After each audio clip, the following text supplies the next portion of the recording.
எல்லாருக்கும் வணக்கம். எஸ்கே பைக்ஸ்லேருந்து குமார் பேசுகிறேன், தமிழ் யூடியூப் சேனல். இன்றைக்கி வந்து பார்த்திங்கன்னா ஒரு யமஹாவுடைய கார்பெட்டர் தான் வந்து பார்த்திங்கன்னா நம்ம பார்க்க போகிறோம். இதோடைய பார்ட் நம்பர் அண்ட் ப்ரைஸ் எவ்வளோன்றதை பார்த்துடலாம். இங்கே பாருங்கள், இதோடைய பார்ட் நம்பர் வந்து பார்த்தீங்கன்னா 21CE490140. இதோட எம்ஆர்பி பார்த்துங்க 12/24 மேனுஃபேக்சரிங்கு 6520 ரூபா கிட்ட வருதுங்க. இது இப்போ வந்து பார்த்தீங்கன்னா அந்த கார்பெட்டர் எப்படி இருக்கும் அப்படின்றத வந்து பார்த்தீங்கன்னா பார்க்கலாம். இங்கே பாருங்கள், இது வந்து பார்த்தீங்கன்னா டபுள் கேபிள் கார்பெட்டர் சொல்லுவாங்க. உங்களுக்கு இதிலே வந்து 2 டைப் இருக்குது. உங்களுக்கு இந்த கார்பெட்டர் எப்படி இருக்குன்றத பார்த்துக்குவோம். இதான் வந்து பார்த்தீங்கன்னா ஒரிஜினலு, கொஞ்சம் காஸ்ட்லி தான். பட் அந்த வெஹிக்கிளில் ப்ராப்ளம் வந்து சால்வ் ஆகலைன்னா நம்ம ஒரிஜினல் தான் போட்டாகணும். அங்கே பாருங்கள்,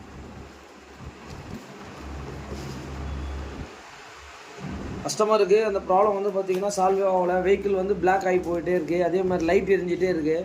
இந்த சென்சார் லைட் எல்லாமே வந்து பார்த்திங்கன்னா இது நம்ம புது கார்பெட்டர் போட்டால் மட்டும்தான் அந்த ப்ராப்ளம் வந்து சால்வ் ஆகுது. இங்கே பாருங்கள், இதிலே காப்பி கூட இருக்கான்னு கேட்டார் கஸ்டமரு.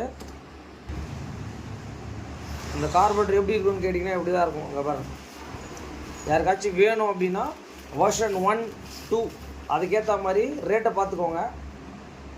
ஓகே.